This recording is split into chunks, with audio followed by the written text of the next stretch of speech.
जय स्वामीनारायण। काशीबाई ढोलकिया समेत हरे कृष्णा ग्रुप के सभी सम्मानित सदस्य, हमारे शिक्षकगण और यहाँ मौजूद सभी माँ बाप को इतनी बड़ी संख्या में उपस्थित रहने पर हाथ जोड़कर नमन करता हूँ। इतने छोटे से नोटिस पर इस कार्यक्रम का आयोजन करना मतलब मेरे लिए बहुत आश्चर्य का विषय है और आप लोगों की यहाँ उपस्थिति, इतना डिसिप्लिन देखकर मैं समझ पाया कि ये डिसिप्लिन ही है जो इस ग्रुप को इतनी बड़ी ऊंचाइयों तक भारत के अंदर लेकर के गया है। इसके लिए आप सब लोग बधाई के पात्र हैं। हम लोग कभी टेलीविजन में, अखबारों में ही देखा करते थे आपकी बुलंदियों के चर्चे, और आज आपके बीच आकर के बहुत अच्छा महसूस हो रहा है। बात शुरू करता हूं मैं। एक भी बात हवा में नहीं होगी, कुछ भी आपको प्रभावित करने के लिए नहीं होगा और कुछ भी ऐसा नहीं होगा कि मैं अपने आप को स्थापित करने के लिए हूं। इस बात को ध्यान में रखिएगा कि इस सेशन के बाद यदि आपकी सोच बदलती है अपने बच्चों के लिए, यदि आपको लगता है कि अब हमारे को अपने एजुकेशन सिस्टम को बदलने की जरूरत महसूस हो रही है, यदि आपको लगता है कि कम्युनिटी के तौर पर हम लोगों को और ग्रो करना होगा और उसके बाद हम इस पर अगले स्टेप पर चलते हैं, तो मैं यहां आना अपने आप का सफल मानूंगा। इसलिए चर्चा शुरू करने से पहले मैं आपसे 2-3 बातें बताऊंगा कि मैं जो कर रहा हूं या जो भी मैंने किया है या जो मैं आपके सामने आज प्रस्तुत करने वाला हूं, मैं इतने आत्मविश्वास के साथ केवल इसलिए बोल पाता हूं कि मैंने वो जिया है, मैंने अपनी जिंदगी के अंदर उसको अनुभव किया है। हमेशा जिसको भी मैंने बात करते देखा, माँ बाप को, उन्होंने एक ही बात कही हमेशा कि हम जो कर रहे हैं वो अपने बच्चों के लिए कर रहे हैं। लेकिन जब समाज में मैं गया, मुझे गुजरात के साथ कनेक्ट हुए बहुत कम समय हुआ है, इसलिए अगर कोई ऐसी बात मैं कह देता हूं जो आप गुजरातियों के दिल को मतलब ठेस पहुंचाए तो उसके लिए माफ कीजिएगा। मैं पहले बता रहा हूं, मेरा ज्यादा अनुभव मेरे हरियाणा और पंजाब से है। वो थोड़ा कड़क से आदमी है, सीधा बोलने वाले, यहां की तरह मीठे नहीं है आपकी तरह। तो इसलिए हो सकता है मेरा लहजा उस तरह का हो। तो जब मैं समाज में गया और मैंने देखा कि लोग बात तो बहुत करते हैं लेकिन काम केवल अपने लिए ही कर रहे होते हैं, बच्चे उनके काम के केंद्र में कहीं भी नहीं होते। आप सुबह उठने से लेकर रात होने तक एक बार ऑब्जर्व करके देखिएगा कि आज तक आपके बच्चे को ऐसे कितने दिन मिले हैं जब आपने केवल ये कहा हो कि आज का दिन तुम्हारा है, आज तुम जो चाहो कर सकते हो। आप देखोगे आपके पास एक भी दिन ऐसा नहीं मिलेगा। फिर क्या कोई दिन का ऐसा घंटा, ऐसी मिनट या ऐसा समय है जब हम अपने बच्चों को बिल्कुल फ्री छोड़ सकते हैं कि कुछ नहीं, हम तुमको इंटरफियर नहीं करेंगे, तुम जो चाहो कर सकते हो? हम देखेंगे वो भी नहीं मिलेगा। सुबह उठने से लेकर के रात को सोने तक उसका एक एक मिनट कोई और डिजाइन करता है। वो कौन से स्कूल में पढ़ेगा, वो कौन सी किताबें पढ़ेगा, वो कौन सा सब्जेक्ट पढ़ेगा, कौन टीचर पढ़ाएगा, कितने नंबर आएंगे तो उसको अच्छा माना जाएगा, किस तरह से बैठेगा तो अच्छा माना जाएगा, किस तरह से बोलेगा तो अच्छा माना जाएगा, किस करिकुलम में ढाला जाएगा तो एक अच्छी शिक्षा मानी जाएगी। ये सब चीजें कोई और तय करता है, वो बच्चा तय नहीं करता है। बड़ा अजीब है। शिक्षा का ढांचा बनाया गया बच्चे के लिए, और बच्चे की सोच, बच्चे का दिमाग, बच्चे का ध्यान, बच्चे की रुचि, बच्चे की क्षमता को बिल्कुल ध्यान में रखा ही नहीं गया। टीचर्स को बच्चों के हिसाब से सेलेक्ट ही नहीं किया गया। सिलेबस को बच्चों के हिसाब से बनाया ही नहीं गया, स्कूल को बच्चों के हिसाब से बनाया ही नहीं गया, यहां तक कि छोड़ दीजिए समाज को भी बच्चों के हिसाब से बनाया नहीं गया। और मैं देख रहा हूं कि पिछले कुछ सालों का अगर आज कंपैरिजन किया जाए तो मैं देखता हूं कि एक दौर ऐसा होता था जब किसी मां को अपने बच्चे की परवरिश के लिए, उसकी पढ़ाई के लिए, उसके खाने के लिए इस बात की चिंता नहीं होती थी कि यदि मैं नहीं किया या मैं नहीं रही तो इसका क्या होगा। उसे मालूम था उस बच्चे के पास भरा पूरा परिवार है, उसके पास उसका पड़ोस है, उसके पास उसका समाज है, तो समाज अपने आप संभाल लेगा, गांव अपने आप संभाल लेगा, उसका कम्युनिटी, उसका समुदाय अपने आप संभाल लेगा। और आज विश्वास का ये आलम है कि लड़कियों की तो छोड़ दीजिए, हम अपने लड़कों को भी अपने पड़ोस में नहीं भेज सकते, पड़ोसी के घर में नहीं भेज सकते, कि हम इतना भी विश्वास नहीं रख सकते कि हमारा बच्चा जहां रहेगा वो सुरक्षित रहेगा। और यदि हम लोग इतना भरोसा नहीं कर सकते अपने समाज के ऊपर तो यकीन मानिए समाज के तौर पर हम एक फेलियर जाने जाएंगे। जब मैं इस मिशन पर निकला आज से 22-23 साल पहले, 99 में पहली बार मेरे सामने एक केस आया।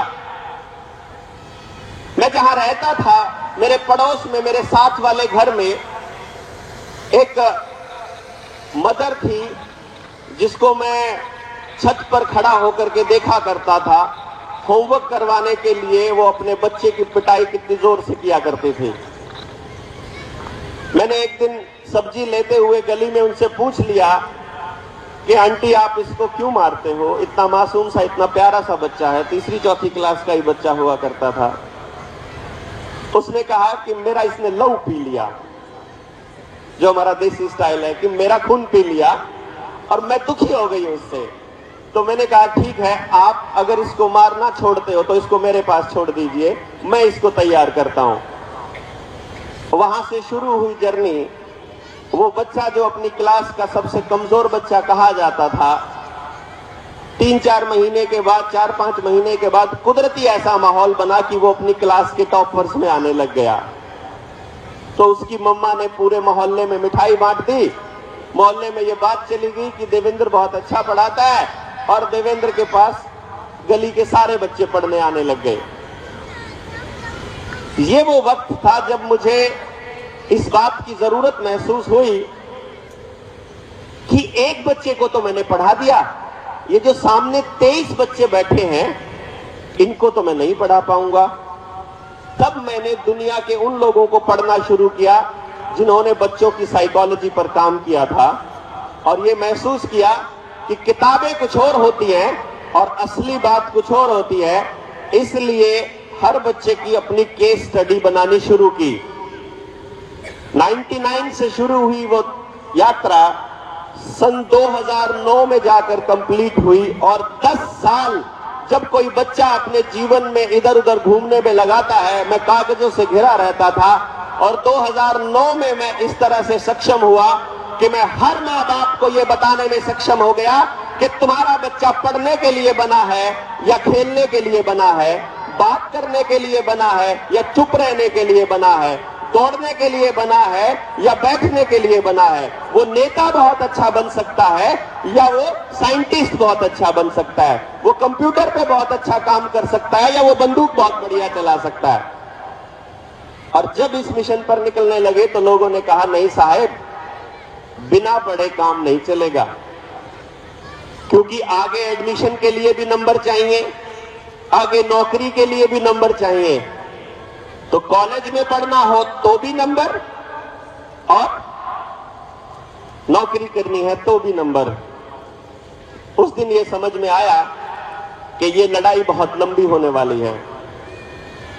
बहुत लोगों से मिला मैं, अपने देश के प्रधानमंत्रियों से, मुख्यमंत्रियों से, शिक्षा मंत्रियों से, अपने डेप्यूटी कलेक्टर से, एमएलए एमपी से, गांव के सरपंच से, स्कूल के प्रिंसिपल से।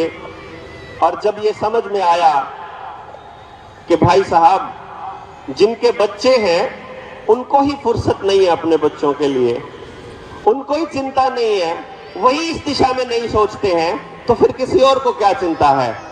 इसलिए ये निर्णय लिया 2016 में हमने कि अब हमको स्टेक होल्डर के पास सीधा जाना पड़ेगा, माँ बाप के पास सीधा जाना पड़ेगा और बात करनी पड़ेगी कि क्या आप लोगों के लिए ये जो एजुकेशन सिस्टम चल रहा है ये सुटेबल है या आप इसके अंदर कोई बदलाव करना चाहते हैं। क्योंकि इससे पहले हमने क्या किया, जब मैं बताया करता था लोगों को, तो लोग एक बात कहा करते थे कि तुम्हारे बच्चे होंगे ना तब पता चलेगा तुमको। अब हमारे घर में बच्चे ने जन्म लिया, बाय चांस उसकी प्री मैच्योर डिलीवरी हो गई। डॉक्टर्स ने कहा कि ये इसका सीखने का जो ट्रेंड रहेगा वो थोड़ा स्लो रहेगा। लेट अस सी, देखते हैं क्या रहेगा।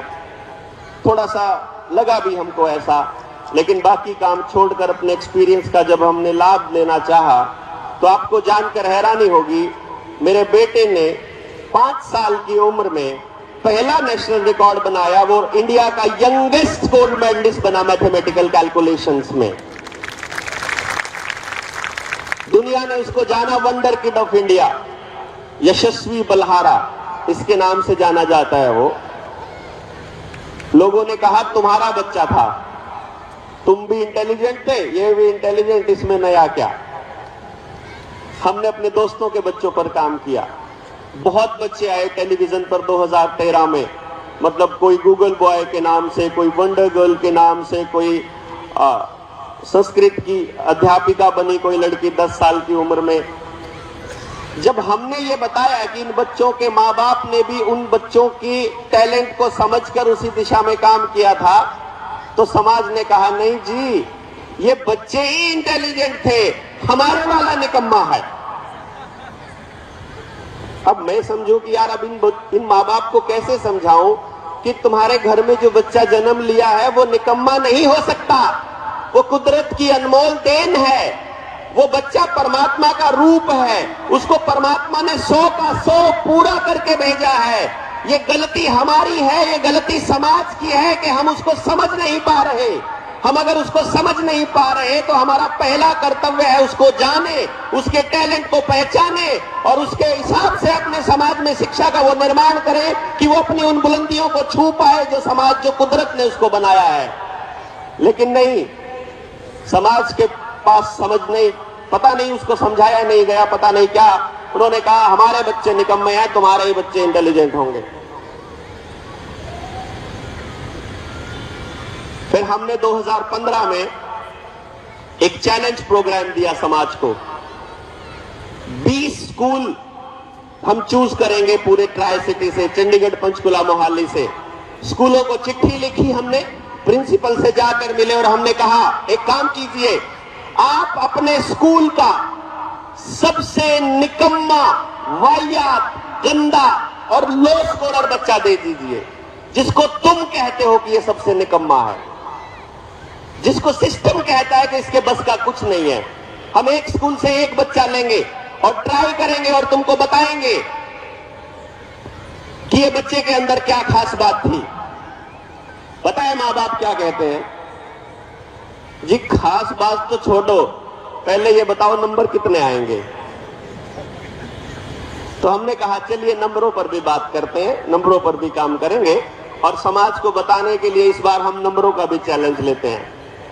हमने 20 स्कूलों से 20 बच्चे लिए, एक स्कूल से एक बच्चा, अपने स्कूल का सबसे लो स्कोरर बच्चा। जब सेशन कंप्लीट किया 18 बच्चों ने, तो आपको जानकर खुशी होगी और हैरानी भी होगी, 18 के 18 बच्चे जो अपने स्कूल के सबसे लो स्कोरर बच्चे थे, सेशन के बाद सबसे मुश्किल 3 सब्जेक्ट फिजिक्स, केमिस्ट्री और मैथमेटिक्स में स्कोर किया 100 आउट ऑफ 100, 100 में से 100। उस दिन हमने समाज से एक सवाल पूछा, चलिए एक काम करते हैं, जितने बच्चे समाज में हैं सभी बच्चों को हम इस तरह से पढ़ाना शुरू कर देते हैं और सभी बच्चों के 100 में से 100 नंबर आ जाते हैं। अब बताइए आप लोग उनको एडजस्ट कर सकते हैं क्या? सभी बच्चों के लिए जॉब, काम, नौकरी या स्थान, जगह दे सकते हैं क्या? समाज के लोग बोले कि कुछ ना कुछ तो हो ही सकता है। मैंने कहा कैसे हो सकता है? जब आपके पास प्लेसमेंट के लिए जगह ही नहीं है तो कैसे हो सकता है? इस कैलकुलेशन को समझिएगा। जितना बच्चा 12वीं करता है, जितना बच्चा ग्रेजुएशन करता है, जितना पास आउट करता है यानी अपनी पढ़ाई पूरी करता है, उस साल में नंबर ऑफ जॉब्स की अगर कैलकुलेशन की जाए तो मात्र 0.1% मैक्सिमम सरकारी नौकरी में बच्चे को जगह मिलेगी। 0.1% और ज्यादा से ज्यादा 4% प्राइवेट नौकरी में जगह मिलेगी। तो बाकी के 95% का क्या? जब हम ये कहते हैं कि परमात्मा का रूप होते हैं बच्चे, तो बाकी के 95% परमात्माओं का क्या? उसके लिए कौन प्लान करेगा? किसी का बच्चा अगर गरीब है, कोई गरीब है, उसके बच्चे को कोचिंग कैसे मिलेगी? या कोई अमीर नहीं है, बच्चे स्कूल में नहीं पढ़ा सकता या सरकारी स्कूल में पढ़ता है, उसके लिए तो जगह का कोई सवाल ही पैदा नहीं होता। 80% किसान है इस देश, 60% से 70% के बीच किसान है इस देश में। 80 करोड़ के करीब लोग हैं किसानी जो खेती करते हैं, जिनके पास पूरी आमदनी भी नहीं है कि वो अपने खेत का कर्जा उतार सके। वो अपने बच्चों को पढ़ाने के लिए जमीनें तक बेचने के लिए तैयार रहते हैं। उनके बच्चों के लिए क्या जगह है? और पता लगता है कि उनके लिए कोई जगह नहीं है। कोचिंग सेंटर्स खुलेंगे, उनको पढ़ाया जाएगा, रट्टे मारने के लिए सुबह से रात तक लगाया जाएगा, रटते रहो, रटते रहो, रटते रहो, और आखिर में केवल एक ही बात सुनने को मिलेगी। आपकी क्लास टीचर क्या कहेगी मालूम है? यू कैन डू बेटा, work hard, you have potential, तुम कर सकते हो, तुम्हें करना चाहिए। ठीक कह रहा हूं ना? यही सुनने को मिलता है हर मां बाप को। क्योंकि अगर आपकी क्लास में 60 बच्चे हैं, आपके बच्चे की क्लास में अगर 50 बच्चे हैं, तो केवल एक बच्चा पहले रैंक पर आएगा और बाकी के सभी बच्चों को पहले रैंक पर आने के लिए मजबूर किया जाएगा। उनको रट्टे मारने के लिए, उनको सीखने के लिए प्रोत्साहित नहीं किया जाएगा, उनको याद करने के लिए प्रोत्साहित किया जाएगा। और याद कर करके कहना उल्टी करने जैसा है कि जो खाया था यूं का यूं आप कर दीजिए, तो आप उस एजुकेशन सिस्टम को बढ़िया कहेंगे? मैं तो नहीं कहूंगा एटलीस्ट। तो फिर हमने निर्णय लिया कि ऐसे बात नहीं बनेगी। अब हमको मां बाप के बीच जाना पड़ेगा, मां बाप से पूछना पड़ेगा कि आपके पास 2 रास्ते हैं। अपने बच्चे के लिए सुबह से लेकर रात तक कोचिंग ट्यूशंस का इंतजाम करते रहिए, ट्यूशंस वालों के ऊपर और स्कूल वालों के ऊपर भरोसा रखे रहिए, या एक दूसरा रास्ता है, मिलजुल कर एक ऐसा एजुकेशन सिस्टम तैयार किया जाए कि गांव का हो या शहर का हो, समाज या कम्युनिटी तय करे कि आपके बच्चे के लिए कौन सी जगह बनानी है। यदि हमारे पास वो टेक्नोलॉजी है, हम लोग आपको ये बता सकते हैं कि आपके बच्चे के पास क्या टैलेंट है, आपका बच्चा क्या करने के लिए बना है, तो स्कूल को करना क्या है? मात्र इतना सा तो काम करना है ना कि जब वो स्कूल में दाखिल होता है, आपके बच्चे को आपके स्कूल का टीचर आपको बिठाए और बताए कि देखिए आपका बच्चा इतना क्षमतावान है, इतनी मेहनत कर सकता है, इन चीजों का एक्सपोजर देना पड़ेगा, ये चीजें बेस्ट कर सकता है, ये बेहतरीन चीजें हैं। अगर कोई चीज ऐसी है जो ठीक नहीं लगती आपको, तो वो उसका कारण बता सके कि ये इसलिए करता है। तो आप उस बच्चे के लिए क्या इंतजाम करना चाहते हैं, ये निर्णय लिया जा सकता है ना। बताइए, लिया जा सकता है ना? तो हमने एक चीज का निर्णय लिया कि लेट अस सी, मां बाप से बात करके देखते हैं। और आज हम लोग इस मुद्दे पर आते हैं, ये चेक करते हैं कि मां बाप अपनी परवरिश के अंदर ऐसी कौन सी छोटी छोटी गलतियां करते हैं सैद्धांतिक रूप से, जो उनके बच्चों के लिए आने वाले वक्त में बहुत खतरनाक होती हैं। जैसे आज अगर बच्चों से जुड़ी हुई समस्याओं की बात करें कि आपके बच्चे के पास या आपके बच्चे की कौन सी ऐसी समस्याएं हैं जो आप अपने घर में महसूस करते हैं, तो 2, 4, 5 समस्याएं जो हर घर में लगभग मिलेंगी।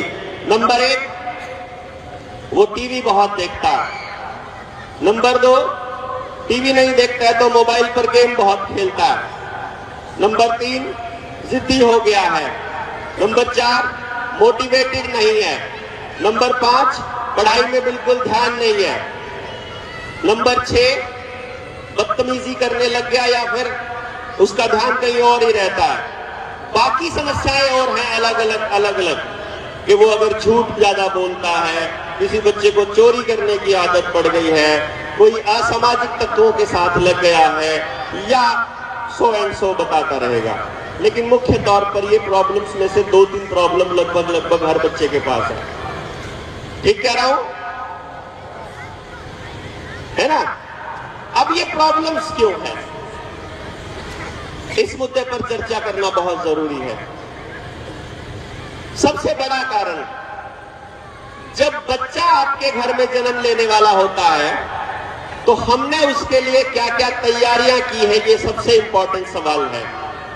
और मैंने अपने 23 साल के इस करियर में ये महसूस किया कि हम अपने बच्चों के लिए कोई स्पेशल तैयारी नहीं करती उनके जन्म लेने से पहले। क्या तैयारियां करनी होती है? हमें यह भी सोचना होता है कि हम हमारे घर में क्या पैदा करना चाहते हैं। हम शिवाजी पैदा करना चाहते हैं कि सूरजमल पैदा करना चाहते हैं, कि हम कोई व्यापारी पैदा करना चाहते हैं, कि हम कोई पढ़ने वाला साइंटिस्ट पैदा करना चाहते हैं, हम लोग युधिष्ठिर पैदा करना चाहते हैं कि अर्जुन पैदा करना चाहते हैं। क्योंकि ऐसा तो नहीं हो सकता कि बच्चा ऐसे ही जन्म ले गया हमारे घर में। और ये बातें बहुत पहले से हमारे पुरखों को पता होती थी, वरना द्रोणाचार्य को कैसे पता लगता कि युधिष्ठिर को भाला सिखाना है, अर्जुन को तीर चलाना सिखाना है, नकुल सहदेव तलवार चलाएंगे, भीम गदा चलाएगा, ये कैसे पता चलेगा? और ये बात आपको महाभारत की कहानी से सुनने को मिलेगी कि अभिमन्यु ने चक्रव्यूह तोड़ना प्रेगनेंसी के दौरान सीख लिया था। जब कृष्ण उसकी माता को, सुभद्रा को चक्रव्यूह का भेद न सिखा रहे थे तो उसने अपने जन्म से पहले ही सीख लिया था। आज साइंस ये कहती है कि हमारे बच्चे का दिमाग 7वें महीने तक पूरा डेवलप हो जाता है। इसका मतलब समाज में क्या हो रहा है, किस तरह के हालात हैं और किस तरह की बातें की जा रही है, हमारा बच्चा 7वें महीने से सीखना शुरू कर देता है।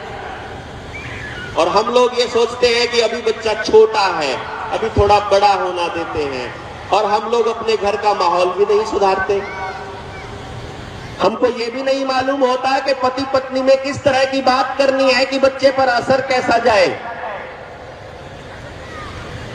क्योंकि बच्चा आपकी बात को समझ सकता है कि नहीं, ये अलग बात है, लेकिन वो आपके बात करने के तरीके से ये जरूर समझ सकता है कि आप गुस्सा कर रहे हो, आप इरिटेटेड हो, आप प्यार से बात कर रहे हो, समझा रहे हो या समझ रहे हो, ये जरूर जानता है। इसके बाद माँ बाप शुरू करते हैं उसको कंपटीशन के लिए तैयार करना।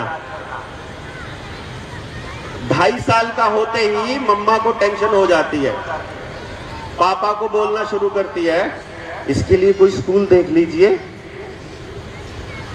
कोई अच्छा सा स्कूल।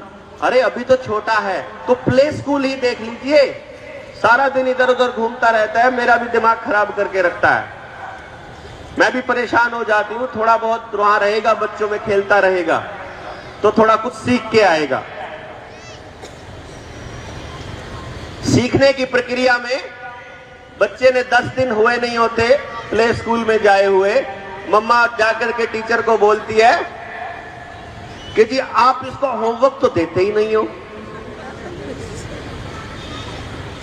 अब मैं जब इस बात पे चर्चा चल रही थी, अभी 4-5 दिन पहले की बात थी, जब हम यहां नहीं आए थे, मतलब तो एक प्ले स्कूल का ऑनर था, वो मुझसे बात कर रहा था और मैं बाय चांस वहीं नजदीक में था, तो मेरे को कॉल कर लिया कि जी कुछ पेरेंट्स आए हुए हैं, कुछ मदर्स आई हुई है, इनकी कुछ कंप्लेंट्स हैं, एक बार थोड़ा सा इनसे बात कर लेंगे। तो मैंने कहा ठीक है, बताइए सबसे पहला सवाल क्या है। तो मम्मी का सबसे पहला सवाल था कि जी मैम ना होमवर्क तो देती ही नहीं है। तो मैंने कहा आपके बच्चे की उम्र कितनी है? बोलती है 3 साल। मैंने कहा 3 साल में होमवर्क? आपको किसने कहा कि इसको होमवर्क मिलना चाहिए तो ये ग्रो करेगा? तो बोलते हैं जी सभी बच्चों को देना ही होता है, बच्चा सीखेगा कब, फिर उसको लर्न कब होगा, वो फिर कंपटीशन में पीछे रह जाएगा नहीं तो। तब मैंने उनको एक बात समझाई जो आप लोगों को भी शायद पता चले, पता नहीं कभी इस मुद्दे पर चर्चा हुई हो या ना हुई हो, लेकिन मैं आपको बताता हूं।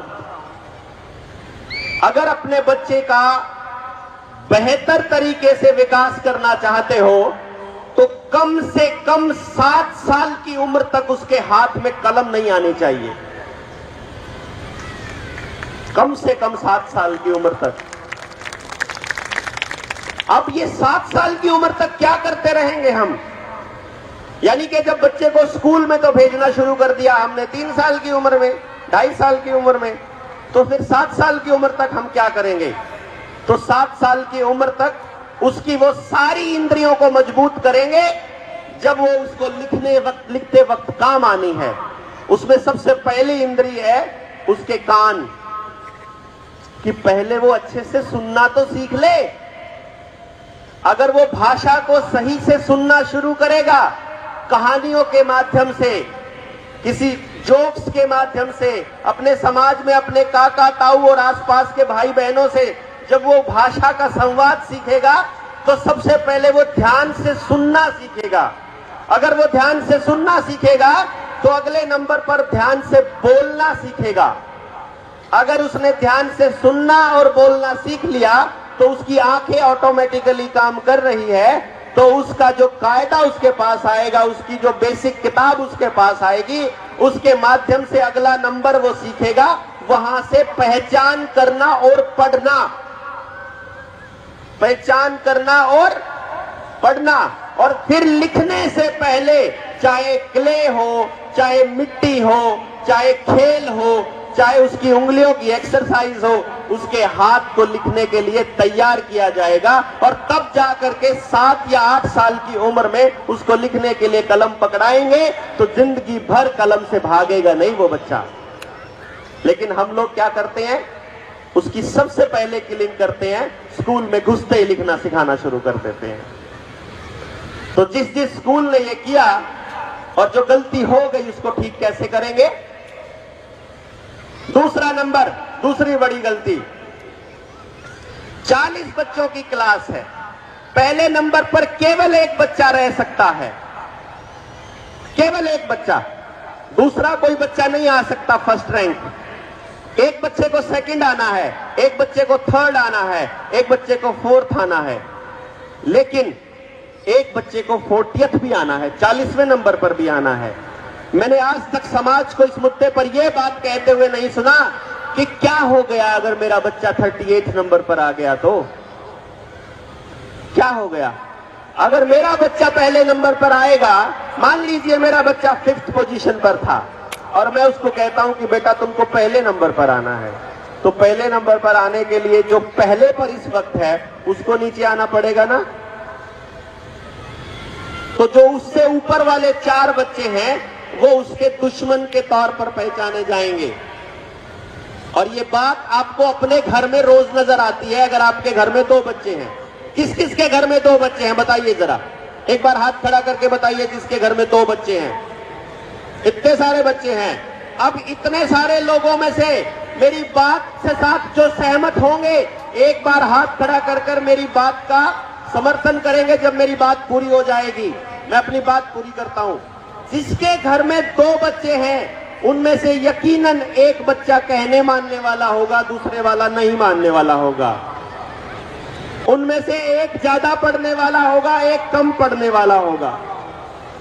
एक ज्यादा खेलता भी होगा, लाड प्यार भी ज्यादा करता होगा, एक अच्छे से सारा काम सही से करता होगा, दूसरे वाला सारे काम उलट पुलट करता होगा। अब मम्मा क्या कहेगी मालूम है? मम्मी और पापा दोनों के दोनों उनके डायलॉग क्या होते हैं? देखना, अपने भाई को देख, ये भी तो कर रहा है। अपनी बहन को देख, ये भी तो पढ़ रही है। ये भी तो 6 बजे उठ गई थी। ये भी तो सही टाइम पे तैयार हो जाती है। ये भी तो अच्छे से बोलती है। तेरे से नहीं होता है क्या? अब जो दूसरे वाला है ना, जिसको डांट पड़ रही है, उसका अगर ये डायलॉग होता है और आपने सुना है तो हाथ खड़ा करके समर्थन दीजिएगा। वो पता है अपने भाई को क्या कहता है? तेरी वजह से डांट पड़ रही है मेरे को। होता है ऐसे? हाथ खड़ा करिए। बोले तेरे को क्या जरूरत पड़ी है पढ़ने की? और वो जानबूझकर उसकी किताब छुपाना, उसको पढ़ने में डिस्टर्ब करना, उसको जान जान के छेड़ना, उसको चिढ़ाना, उसको खिजाना चालू हो जाएगा। यानी कि एक बच्चे का पढ़ना दूसरे बच्चे के लिए समस्या है, सगे भाई बहनों में भी। तो सोच लीजिए आप कैसा समाज दे रहे हो। ये बात मुझे सिखाई किसने? मेरे बेटे ने। कब? 5 साल की उम्र में नेशनल रिकॉर्ड बना लिया। सारे न्यूज चैनल, सारे अखबार मेरे घर में इंटरव्यू लेने के लिए आने लगे। अब जब उसकी क्लास में 100 तक की गिनती सिखाई जा रही थी, तब मेरे बच्चे को 100 तक के पहाड़े आते थे। जब उसकी क्लास में यह सिखाया जा रहा था कायदे से पढ़ना, A for apple, B for bus, उस वक्त वो ह्यूमन एनाटॉमी पर, पीरियोडिक टेबल पर, रामायण पर, महाभारत पर चर्चा कर लेता होता था। अब इसके इस अचीवमेंट को टेलीविजन ने जब चलाया, उसके इस अचीवमेंट को जब अखबारों में छापा, तो एक दिन पहली क्लास में पढ़ता था वो, तब एक दिन घर आकर के सबसे पहले उसने मुझे एक बात बोली, पापा मैं कल से स्कूल नहीं जाऊंगा। मेरे लिए बहुत शॉकिंग था ये। उसका रीजन था कि जब छुट्टी होती थी तो भी उसका मन घर में नहीं लगता था। तो मेरे बच्चे ने ऐसा कैसे कह दिया कि मैं कल स्कूल नहीं जाऊंगा? तो मैंने पूछा क्या हुआ बेटा? बोलते हैं स्कूल में सभी बच्चे मुझे मारते हैं, मुझे गाली देते हैं, मुझे बोलते हैं तू गंदा है। मैंने कहा यार तुमने उनके साथ क्या कोई बदतमीजी की? तुमने उनको मारा था क्या? बोला नहीं, मैंने तो किसी को भी कुछ नहीं कहा। तो फिर तुम तो कह रहे थे कि तुम्हारी पूरी क्लास तुम्हारी बेस्ट फ्रेंड है, फिर तुम ऐसा क्यों कह रहे हो? वो बोलता है पता है, वो बच्चे बोलते हैं कि क्योंकि तेरी वजह से ना तू गंदा इसलिए क्योंकि तेरी वजह से हमारी मम्मी रोज हमको पीटती है कि जब यशस्वी कर सकता है तो तू क्यों नहीं कर सकता? आज शाम को 20 तक पहाड़े सुनाने हैं। आज ये याद हो जाना चाहिए तेरे को। आज ये सुना दे, यशस्वी को देख 100 तक पहाड़े याद है। मतलब मेरे बच्चे का उसकी उम्र के बच्चों से आगे निकलना उसके लिए सजा बन गया। और मुझे लेसन मिल गया कि भाई ये पहले नंबर पर आना है ना, ये हमारे बच्चों को पूरे समाज से तोड़ रहा है। ये बदलना पड़ेगा, ये नहीं बनेगी बात। कब तक कहां भागेंगे? कैसे क्या करेंगे? फर्स्ट आकर के क्या करेंगे? सेकंड आकर के 40वें नंबर भी तो भी इंसान का ही बच्चा है ना, वो भी तो हमारा ही बच्चा है ना। आपके बच्चे में और मेरे बच्चे में फर्क कैसे हो सकता है यार? क्या हो गया अगर 40वें नंबर पर आ रहा है तो? गलती समाज की है ना कि उसके पास 40वें नंबर पर आने वाले बच्चे के लिए जगह नहीं है। मान लीजिए इस स्टेडियम के अंदर अगर आपके लिए बैठने की जगह ना हो तो गलती आपकी है या आयोजन करने वालों की है? तो है आयोजक की है ना कि आपके लिए जगह नहीं बनाई। तो जब उस बच्चे को समाज में लाए थे, उसके लिए जगह अगर नहीं बना पाए तो गलती समाज की है ना, बच्चे की थोड़ी ना है। बच्चे के 40वें नंबर पर आ रहा है तो उसकी क्या गलती है? और मेरा एक मानना रहता है, बच्चे के अगर 100 में से 40 नंबर आते हैं, वो नंबर बच्चे के नहीं आते हैं, वो टीचर के आते हैं, वो सिस्टम के आते हैं, वो स्कूल के आते हैं, वो समाज के आते हैं, बच्चे के नहीं आते हैं। बच्चे को परमात्मा ने 100% कंप्लीट करके भेजा है। अच्छा या बुरा कुछ नहीं भेजा। जानते हैं कैसे? यहां आप अपने जीवन के अंदर एक बार नजर दौड़ाइए, आपके घर में लकड़ी भी पड़ी होगी, प्लास्टिक भी पड़ी होगी, लोहा भी पड़ा होगा, कांच भी पड़ा होगा, एल्यूमिनियम भी पड़ा होगा, तांबा भी पड़ा होगा, पीतल भी पड़ा होगा, सोना भी पड़ा होगा, चांदी भी पड़ी होगी। आपके घर में तरह तरह के सब्जेक्ट पड़े होंगे, ऑब्जेक्ट पड़े होंगे, और आपको हर ऑब्जेक्ट का इस्तेमाल मालूम है क्या करना है। केवल एक बात नहीं पता कि जो औलाद घर में है इसका क्या करना है। नहीं ना? सबसे बड़ी टेंशन है इसका क्या होगा रे, इतना कंपटीशन है, कहां जाएगा ये, इसके लिए क्या करें, कुछ नहीं पता। बात चलेगी, मछली पालन केंद्र खुला, घोड़ा पालने का ट्रेनिंग सेंटर है, गाय पालने का ट्रेनिंग सेंटर है, भैंस पालने का ट्रेनिंग सेंटर है, बकरी पालने का है, कुत्ते और सुअर पालने का भी ट्रेनिंग सेंटर है। इंसान की औलाद कैसे पालनी है इसका एक भी सेंटर नहीं है पूरे भारत में। है क्या? है क्या? कोई है जो इस पर चर्चा करता है कि आपके घर में जो पैदा हुआ वो परमात्मा का दिया हुआ उपहार है? उपहार समझते हैं ना, गिफ्ट। दिया है कभी किसी को गिफ्ट? दिया ही होगा ना सभी ने। भैया एक गिफ्ट देना, दुकानदार सबसे पहले पूछता है कितने का दूं? 500 रुपए तक का दे दो। लड़के बर्थडे के लिए देना है, एनिवर्सरी के लिए देना है, बर्थडे के लिए देना है। कितनी उम्र है? 10 साल। लड़का है कि लड़की है? लड़का है। कैसा दूं? इस्तेमाल होने वाला या टांगने वाला? ऐसे पूछता है ना दुकानदार। आप 100 रुपए का भी गिफ्ट खरीदते हो ना किसी के लिए, 500 रुपए का खरीदते हो, 1000 रुपए का खरीदते हो या 1 लाख का खरीदते हो, उस गिफ्ट को खरीदने से पहले आप ये देखते हो कि ये गिफ्ट जिसको मैं दे रहा हूं उसके क्या काम आने वाला है। तो आपके घर में जो इतना अनमोल उपहार दिया है उस ऊपर वाले ने, वो कबाड़ दे सकता है क्या आपको? है? दे सकता है क्या?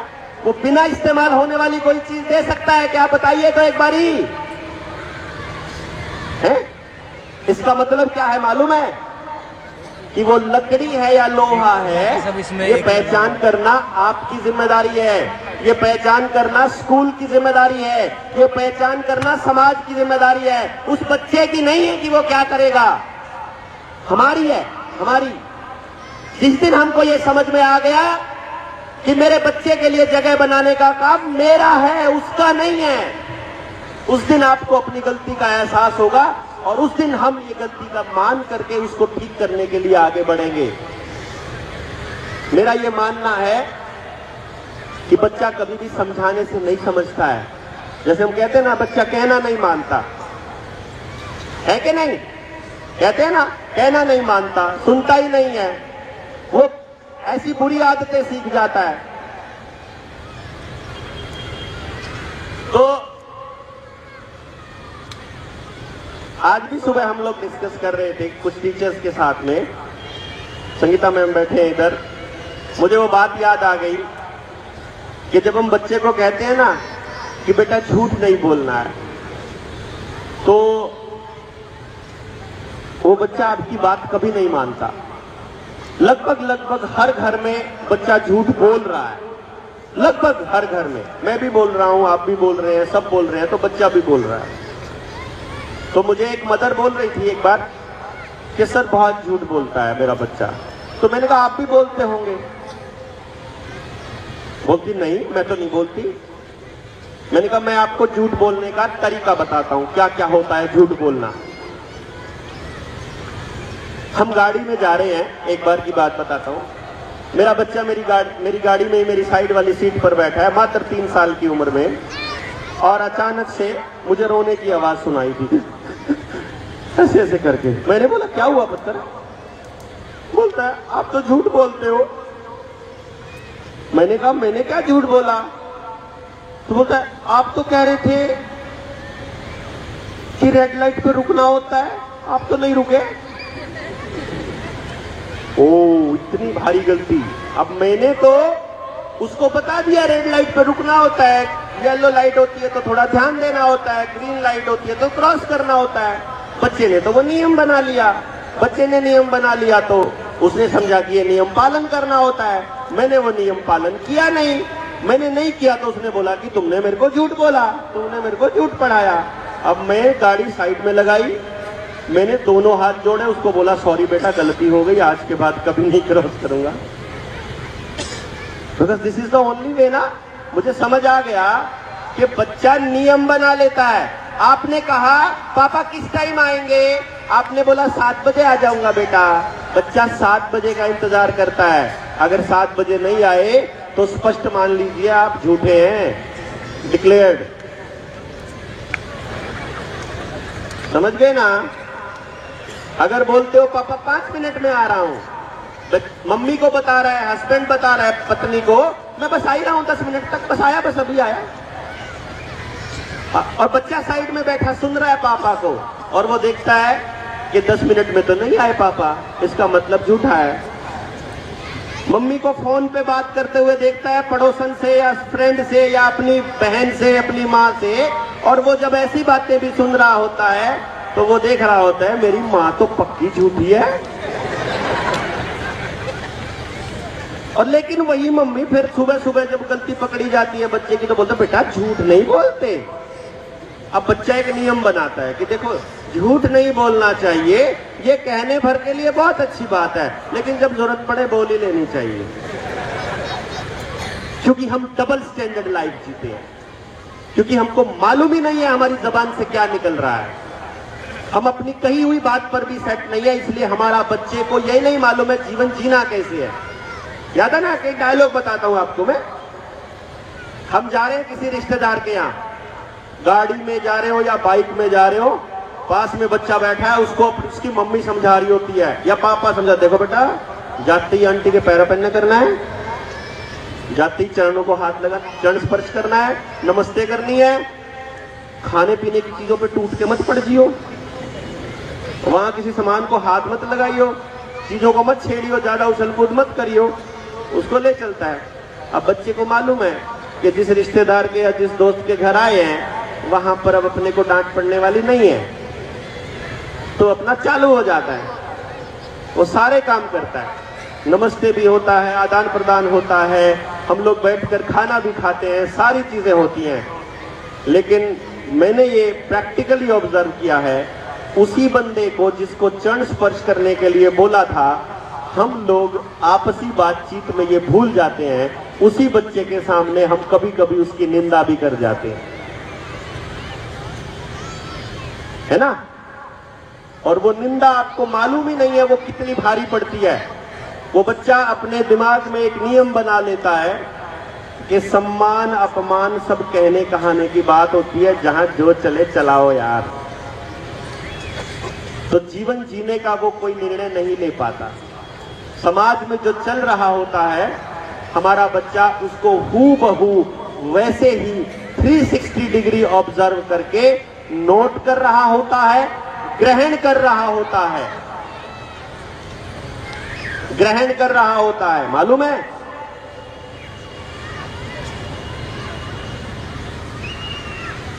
जैसे अगर कॉटन का कोई टुकड़ा पड़ा हो ना, आप उसको ये नहीं कह सकते कि तुमको मैं पानी में डुबोऊंगा तो पानी को मत चूसना,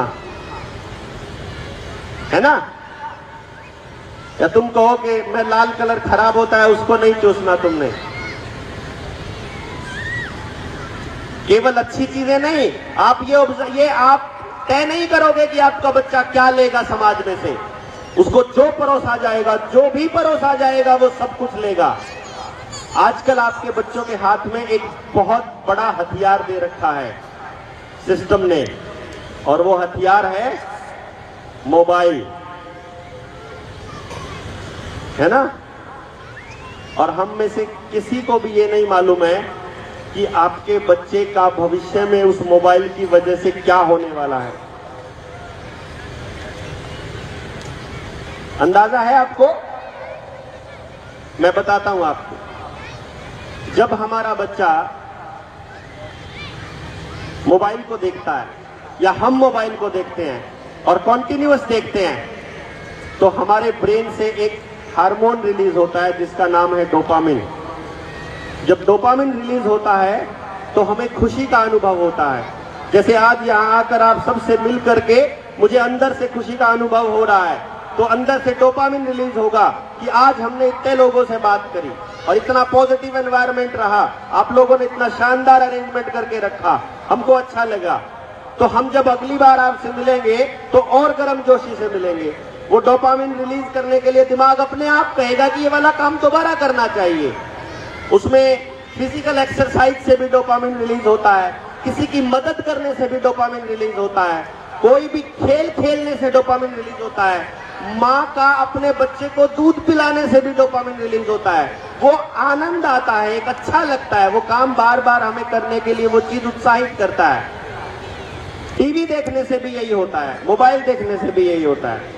तो जब आप अपने बच्चे को पहली बार ऐसा सोचकर कि खाना खाना था इसलिए इसके हाथ में मोबाइल पकड़ा दिया, बच्चा मोबाइल में लगा हुआ है, आप चुपचाप उसको खिला रहे हो, तो बच्चे को आधे 15 मिनट में आप ले लोगे, तो एक वक्त ऐसा आएगा जब 15 मिनट में डोपामिन रिलीज नहीं होगा तो बच्चा कहेगा मम्मा 5 मिनट और, मम्मा 10 मिनट और, 20 मिनट और, फिर वो 1 घंटा, फिर 1.25 घंटा, फिर 1.5 घंटा, फिर 2 घंटा, और वो इतना बढ़ जाएगा कि अगर किसी दिन आप घर पे नहीं हुए तो बच्चा पूरा दिन OTT पे अपनी पूरी सीरीज कंप्लीट करके सोएगा, पूरा काम करके सोएगा, जितने गेम था पूरे मार्क्स बना के, पूरे नंबर बना के सोएगा, पॉइंट्स बना के सोएगा।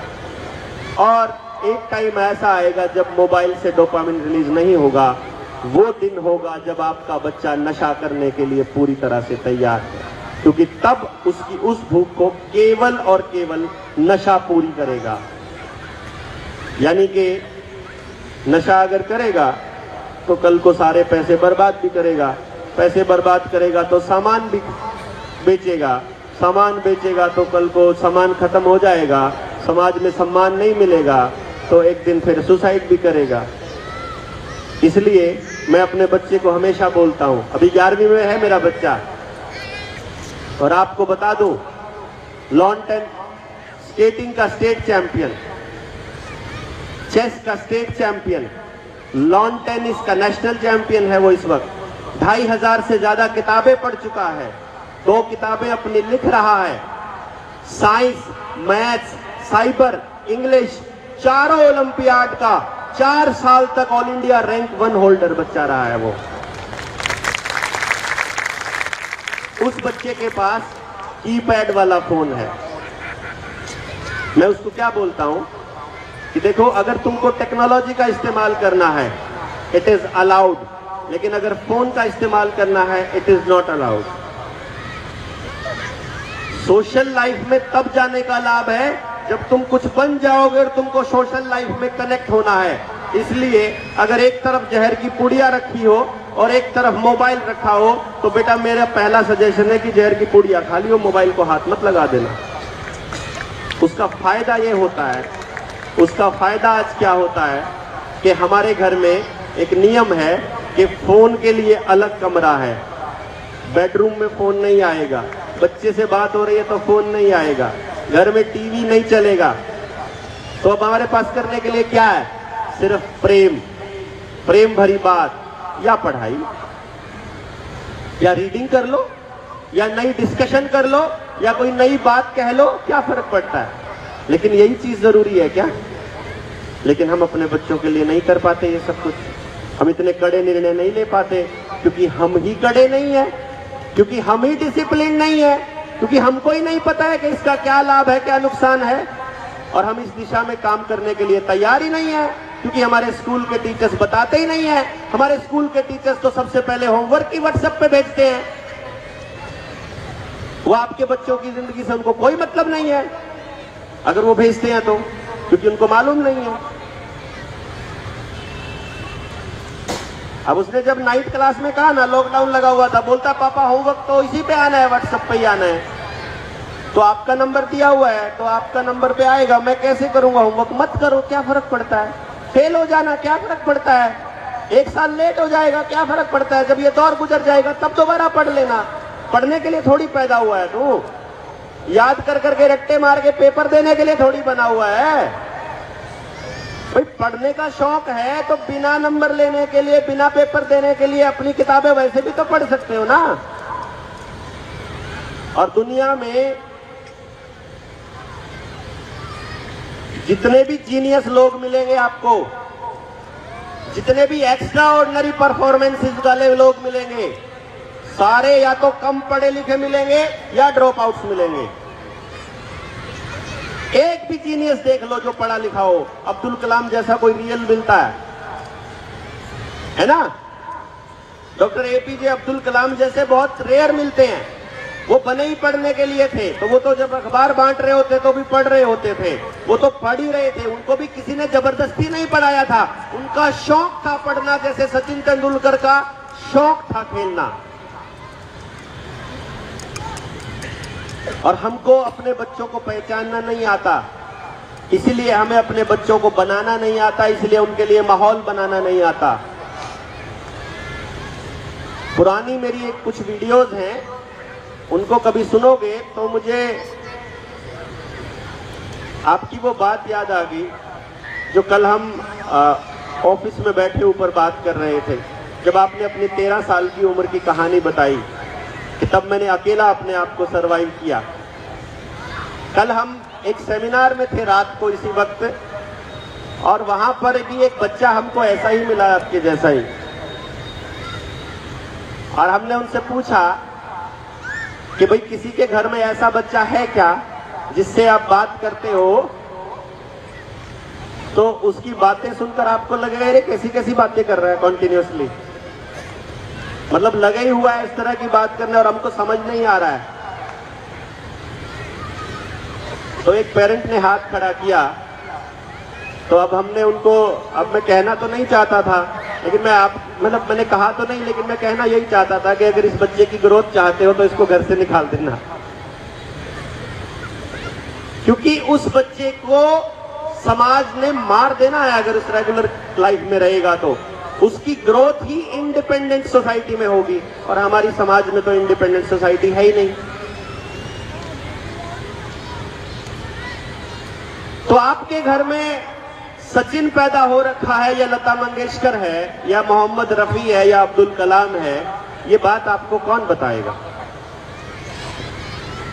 देयर मस्ट बी समथिंग ना।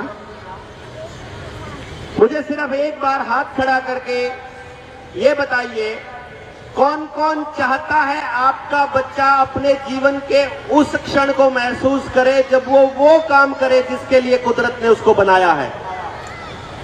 कोई जो चाहता है अपने बच्चे की अल्टीमेट हैप्पीनेस? बहुत से लोग हैं जो नहीं चाहते। कौन कौन है जो नहीं चाहता कि उसका बच्चा बुलंदियों को छुए, जीवन में खुश रहे? अच्छा, किस किस की तमन्ना है आपका बच्चा 100 में से 100 नंबर लेता रहे सारी उम्र, खुश बेशक ना रहे? या कोई 40 नंबर आए या 60 आए, खुश रहे, ऐसा कौन चाहता है? ओह, दैट्स गुड। चलिए, आप नंबरों की दौड़ से बाहर सोचने तो लगे। आपको एक बात जानकर खुशी होगी, नंबर किसी को खुशी नहीं देते, पैसा किसी को खुशी नहीं देता, संसाधन किसी को खुशी नहीं देते। पैसा और संसाधन केवल किसी कार्य को करने के लिए सुगमता प्रदान करते हैं, थोड़ी गति प्रदान करते हैं। उसके लिए खुशी का कोई लिंक नहीं है पैसे के साथ, खुशी का कोई लिंक नहीं है संसाधनों के साथ, घर के साथ, यात्रा के साथ, बड़ी गाड़ी के साथ, छोटी गाड़ी के साथ कोई संबंध नहीं है। खुशी का एकमात्र पैमाना है और वो है कि आपका बच्चा या आप अगर वो कार्य कर रहे हैं जो करते हुए आप खुश हैं, जो करने के लिए आप बने हैं, तो केवल मात्र आप हमेशा खुश रह सकते हैं, तो केवल आपके रिश्ते बचे रह सकते हैं, तो केवल आपके घर में बढ़िया माहौल बन सकता है, यदि आप कोई ऐसा कार्य करते हैं कि सुबह उठते ही दिमाग में ऐसा सोचना पड़े, ओ यार सुबह सुबह उठते ही फिर ड्यूटी जाना पड़ेगा, वहां जाके बॉस के साथ मगजमारी करनी पड़ेगी, फिर वहां से वापस आते ही अगले दिन की टेंशन हो जाएगी, तो आप अपने घर में हार्मनी के साथ नहीं रह पाएंगे। इसका मतलब क्या है कि समय की ये जरूरत है कि आप लोग, हम लोग, सारे लोग मिलकर एक ऐसा तंत्र विकसित करें जिसमें आपके बच्चे के टैलेंट को बहुत अर्ली स्टेज पर पता लगा लिया जाए उसके बारे में, उसके बाद उसको वो माहौल दिया जाए कि वो कैसे माहौल के लिए बना है, उसको तैयार किया जाए समाज के लिए, समाज के द्वारा, और फिर उस जो उसने सीखा है उसका इस्तेमाल उस समाज के लिए कैसे किया जाए और बदले में उसका इकोनॉमिक मॉडल कैसे बनाया जाए, ये समय की जरूरत है। हम इस मिशन को लेकर के चले हुए हैं। यदि आपको लगता है कि ये ठीक है तो एक बार दोनों हाथ खड़ा कर करके हमारा समर्थन दिखाएं।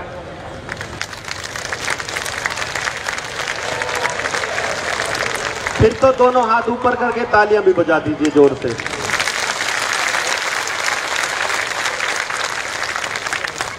नींद तो नहीं आई हुई?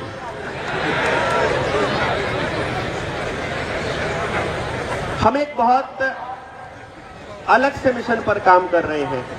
आपसे बात करने के पीछे और समाज के कुछ ऐसे लोग जो प्रगतिशील हैं, जो चाहते हैं समाज को कुछ कंट्रीब्यूट करना, उनके बीच आने के पीछे हमारा यही मकसद है कि ये तो तय हो गया कि सरकारें तो ये काम करने वाली नहीं है,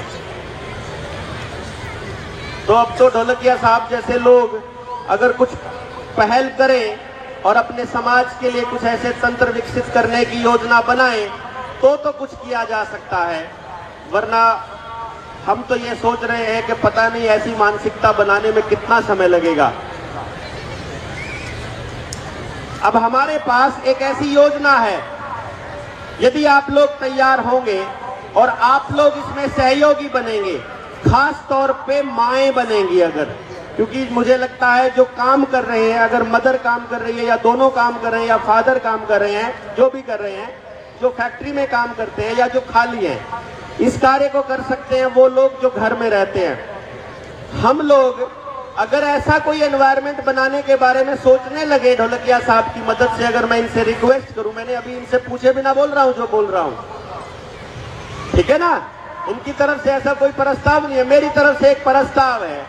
यदि हम कोई ऐसी योजना बनाएं कि आप में से उन लोगों का चयन कर लिया जाए जो इस टेक्नोलॉजी को समझने के लिए तैयार हो जाएं, और एक ऐसे तंत्र का विकास किया जाए सारे माँ बाप की मदद से कि जितने भी बच्चे इस प्रांगण में और इस ढोलकिया परिवार के साथ जुड़े हुए हैं, हर बच्चे की खुशी के लिए, उसकी जीवन को तैयार करने के लिए, उसकी 100% रोजगार वाली एजुकेशन सिस्टम तैयार करने के लिए हम लोग ऐसी शिक्षण व्यवस्था तैयार करें, तो क्या आप लोग उसमें वॉलंटरली पार्टिसिपेट करने के लिए तैयार हैं?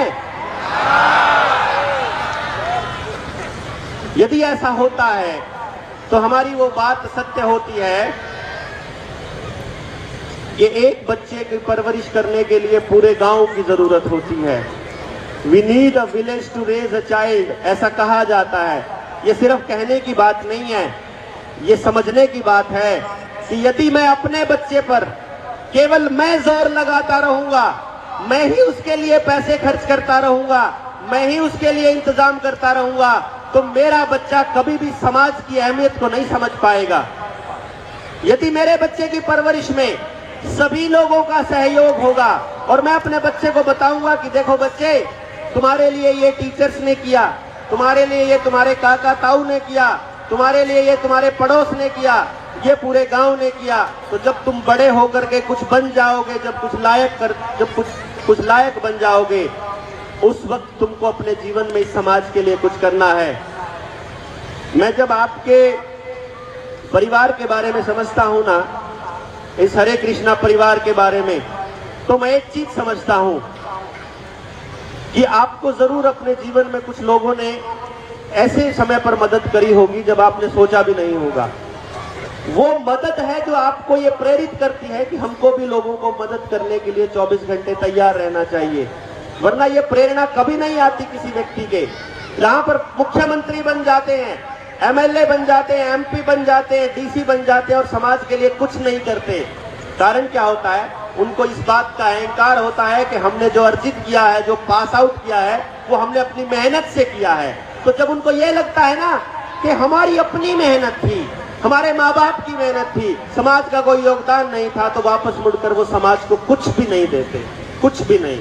इसलिए ये जरूरी है कि हमारे बच्चों के लिए समाज का पार्टिसिपेशन हो और उस बच्चे को मालूम हो कि तुम्हारी परवरिश में इन सब लोगों का योगदान है, ताकि जब वो कुछ करने लायक बने तो पूरे समाज के लिए करे। ऐसा सपना हम लोग देख रहे हैं।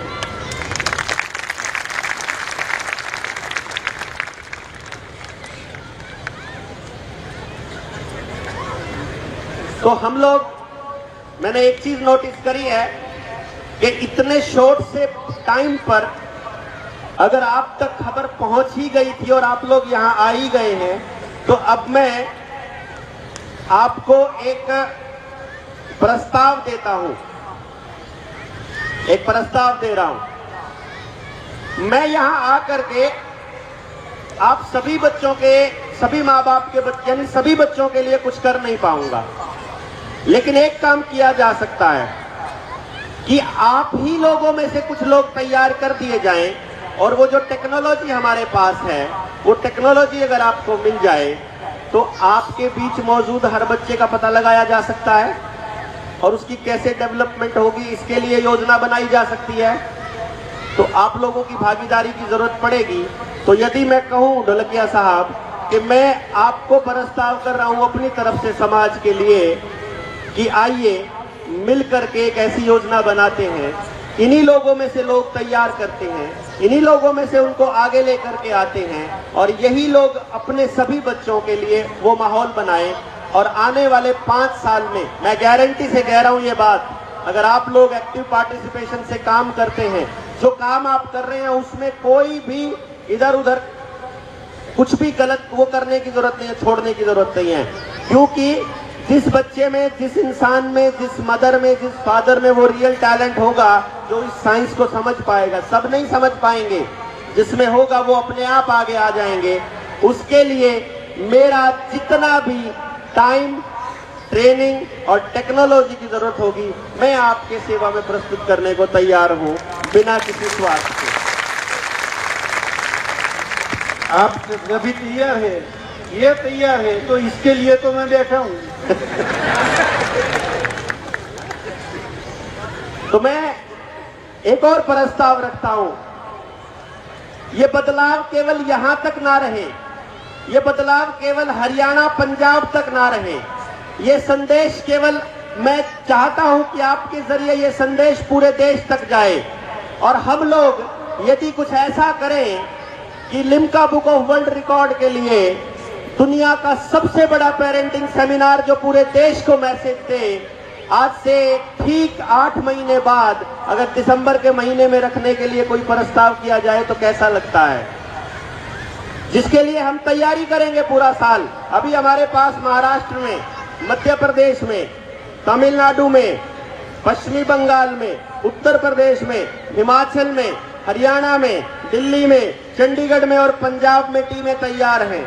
वहां हम लोग लगातार 4-4 सेमिनार रोज कर रहे हैं, वहां हम लगातार लोगों की ये कॉन्शियस बढ़ा रहे हैं। यहाँ हम उस बात पर चर्चा कर रहे हैं कि हमारे बच्चों की परवरिश के अंदर समाज की ही भागीदारी होनी चाहिए। हमारे बच्चों के लिए हम सबको मिलकर के करना होगा। स्कूल नहीं करेंगे, मैं पहले बता रहा हूँ, स्कूल केवल तब करेंगे जब आप लोग जागरूक हो जाएंगे, जब आपको पता चल जाएगा कि आपको अपने बच्चों के लिए क्या चाहिए, जब आपको पता होगा कि स्कूल की मैडम से मिलने जाओ तो जब मैडम कहे, जैसे मैं जाता था तो मैम कहती थी, सर ये बच्चा पढ़ता नहीं है। मैं आपको पिछले साल की बात बताता हूँ, 10th में था जब बेटा यशस्वी, तो उसके क्लास टीचर बोलते हैं, सर एक बार अपने बच्चे को पढ़ने के लिए बोल दीजिए। मैंने कहा क्या हुआ? सर वो बिल्कुल नहीं पढ़ता है, पिछले 3 महीने से देख रहे हैं, किताब को हाथ नहीं लगाया है, कोई असाइनमेंट पूरी नहीं करता है। कुछ नहीं करता है। तो मैंने एक बात बोली कि सर देखिए बात ये है कि मैं पिछले 13 साल में यानी यूकेजी, एलकेजी, नर्सरी और उसके बाद पहली के बाद जितनी भी क्लासेस थी, मैंने आज तक अपने बच्चे का रिपोर्ट कार्ड चेक नहीं किया सर। मैंने कभी अपने बच्चे को पढ़ने के लिए नहीं बोला सर।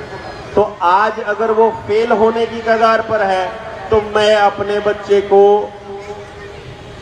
पढ़ने के लिए नहीं बोलूंगा। तो बोलता है क्यों? मैंने कहा मैं इसलिए नहीं बोलूंगा सर, मेरा बच्चा पढ़ने के लिए बहुत ललायत रहता है। यदि मेरा बच्चा पढ़ नहीं रहा है तो इसका ये मतलब है कि आपके टीचर्स को पढ़ाना नहीं आता है। सीधी सी बात है, मुझे मालूम है अपने बच्चे के बारे में, आपको नहीं पता है तो बात अलग है। तो टीचर बोलता है सर कंपटीशन का जमाना है, पीछे रह जाएगा। तो मैं पूछता हूं कि आगे दौड़ाकर भी मुझे क्या करना है उसका? आगे दौड़ाऊंगा, सबसे आगे रहेगा तब अकेला ही बैठा रहेगा ना, सबसे आगे तो दौड़ेगा तो। अरे अपने समाज में अगर अपने बच्चों के साथ नहीं रहेगा, अपने हम उम्र लोगों के साथ नहीं रहेगा, समाज से अलग रह करके जाएगा कहां? तो बोलते हैं सर फिर भी। हाँ तो फिर भी बताइए ना, फेल हो जाएगा तो क्या हो जाएगा बताइए, मतलब ज्यादा से ज्यादा बताइए ना क्या हो जाएगा। मैं नौकरी के लिए अपने बच्चे को तैयार नहीं कर रहा हूं, मैं पैसे के लिए अपने बच्चे को तैयार नहीं कर रहा हूं, मैं तो उसको जिंदगी के लिए तैयार कर रहा हूं। मैं तो उसको इस चीज के लिए तैयार कर रहा हूं कि वो जो भी करे खुशी खुशी करे और अपने जीवन में खुश रहे। तो मैं उसकी खुशी के लिए तैयार कर रहा हूं और मुझे इस बात का पता है कि वो नंबरों में नहीं है, सीधी सी बात, वो नौकरी में नहीं है, वो पैसे में नहीं है। क्योंकि यदि ऐसा होता तो खुश रहने का अधिकार केवल अमीरों को होता, फिर गरीब आदमी तो कभी हंस ही नहीं पाता। फिर गरीब आदमी तो अगर सुविधाओं में प्रेम होता फिर तो अमीरों को ही अपने बच्चों को प्रेम होता, फिर तो गरीब आदमी अपने बच्चों को कभी प्रेम से देख ही नहीं पाता। तो पैसे का इसमें कोई रोल ही नहीं है, नंबरों का इसका में कोई रोल ही नहीं है। तो टीचर बोलता है सर अब मैं क्या ही कहूं, रिजल्ट आएगा तो पता चल जाएगा। ठीक है भाई देख लेंगे। 15 दिन के बाद मैं उसके स्कूल में कुछ सामान देने गया तो उसी टीचर के पास खड़ा था जब उनके पास फोन आया कि सर 10th के पहले सेमेस्टर का रिजल्ट आ गया। तो मुझे उन्होंने बताया सर रिजल्ट आ गया। मैं कहा सर एक बार ऑफिस में पता करके पूछ लो, अगर फेल हो गया होगा तो मैं उसको ले जाऊंगा। यही कर सकते हैं ना, क्योंकि स्कूल में फेल होने के बाद रखते नहीं थे। सैनिक स्कूल में पढ़ रहा था वो।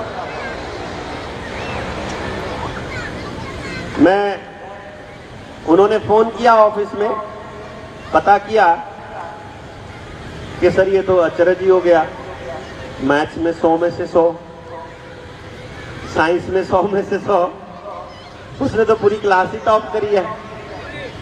केवल क्लास नहीं स्कूल टॉप किया उस बच्चे ने जो 4 महीने से पढ़ नहीं रहा था। तब मैंने उसके क्लास टीचर को बताया कि सर आपका ये 10वीं क्लास तक का सिलेबस है ना, वो 5वीं क्लास में बच्चों को पढ़ाया करता था, इसलिए मुझे मालूम है अपने बच्चे के बारे में।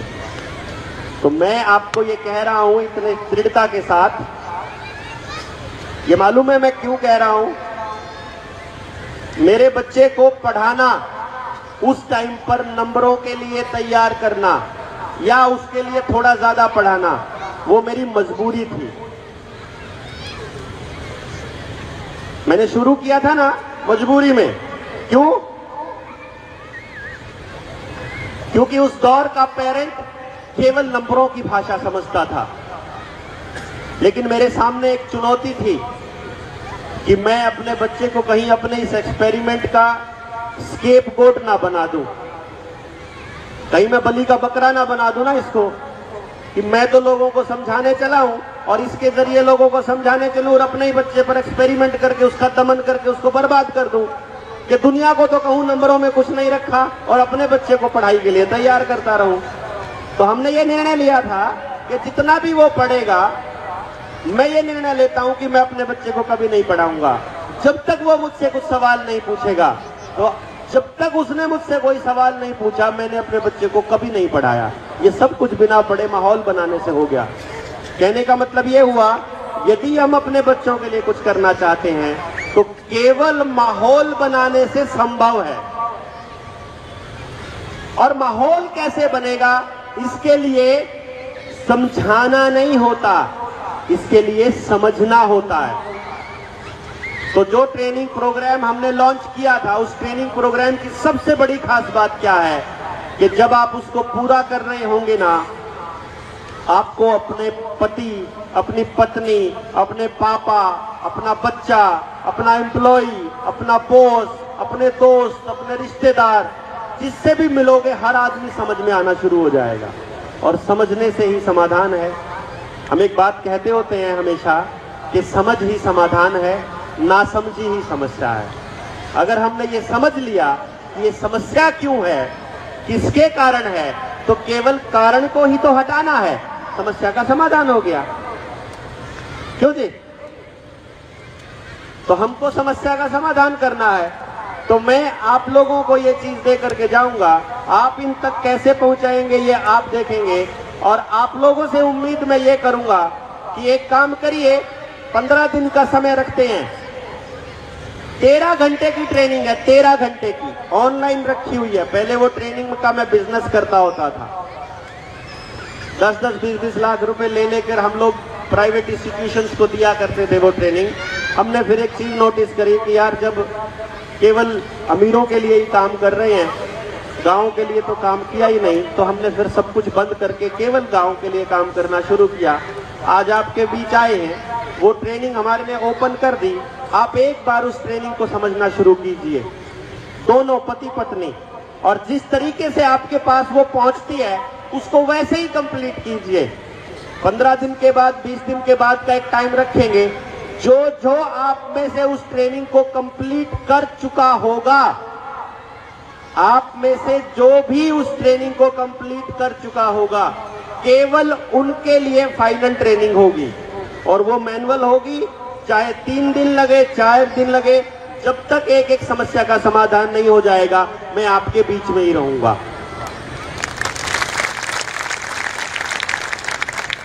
तो बाकी की बातें हमने ट्रेनिंग में भी बहुत बोली हुई है। वो लगभग 13-14 घंटे की फिलहाल बेसिक ट्रेनिंग है, फिर 12-13-15 घंटे की फिर फाइनल ट्रेनिंग है। वो फेजेज में होनी है, उस तक आप तक पहुंचा जाएगा। ये छोटी छोटी चीजें हैं जो हमने आपको बताई हैं। कहने को बहुत कुछ है, लेकिन मैं समझता हूं अभी हम लोग इसको समापन की तरफ लेकर के जाएं। जितना मैं समझ रहा हूं, हम लोग लेट थे, इसके लिए क्षमा प्रार्थी भी हूं, लेकिन अगली बार कोशिश करेंगे समय से पहले आपके बीच पहुंचा जाए। लेकिन आपने संभाल लिया, इसके लिए बहुत बहुत धन्यवाद। तब तक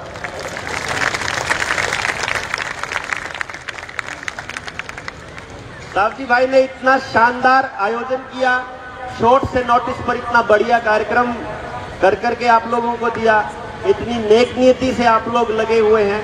पूरा हरे कृष्णा परिवार अपने सारे एम्प्लॉइज को अपने परिवार की तरह मानता है।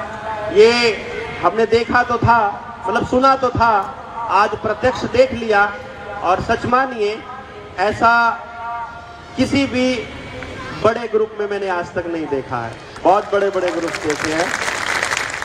तो आने वाले वक्त में बैठ करके कुछ बड़ी योजनाएं बनाएंगे। उस योजना में सबसे पहले नंबर पर आपके सबके बच्चे होंगे, आपके नहीं, हमारे सबके बच्चे होंगे, और उन बच्चों के लिए कार्य करना शुरू करेंगे। यकीनन हम एक ऐसा समाज बनाने की कोशिश करेंगे जहां मैं आपके बच्चों के लिए करूंगा और आप मेरे बच्चे के लिए करेंगे। इतनी सी बात के साथ अपनी बात खत्म करता हूं। जय हिंद, जय भारत।